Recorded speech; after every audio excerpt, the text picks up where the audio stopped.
In this video, in the series, The Blocks in Blockchain, we ask the question, what is the memory problem? The first major distributed ledger was the Bitcoin network, which had a significant but unfortunate influence on other distributed ledgers.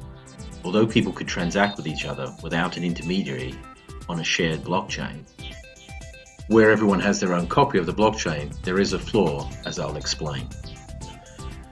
In the network, the transactions are sent to the mining pool. So as people transact with each other, those transactions are added to the mining pool. And after a certain amount of time or number of transactions, the Bitcoin miners compete to solve the proof of work puzzle while validating the transactions. Eventually, one of the miners will create the next block, which will be shared and adopted by the network. So with this process, the question is, what is the memory problem with blockchains? To answer that, let's do an analysis on a transaction where Alice has 10 Bitcoin and wants to pay Bob 4 Bitcoin. In block N, somewhere in the ledger, Alice will have her 10 Bitcoin under her public key. Alice will spend her 10 Bitcoin transferring 4 Bitcoin to Bob under his public key and keeping 6 Bitcoin herself under her key and signing the transaction. The problem is, this process doesn't separate transactions and balances like banks and brokers do today.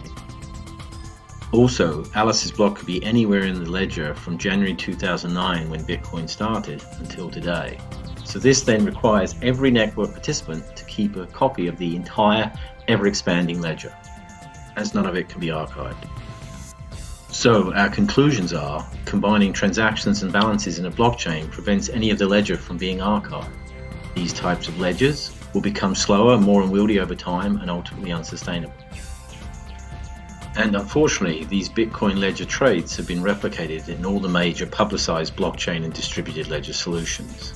So they won't be able to cope with markets that create millions of transactions per day. So, a viable DLT solution will separate transactions and balances and allow the transacting periods to be archived, while still maintaining a continuous, immutable record.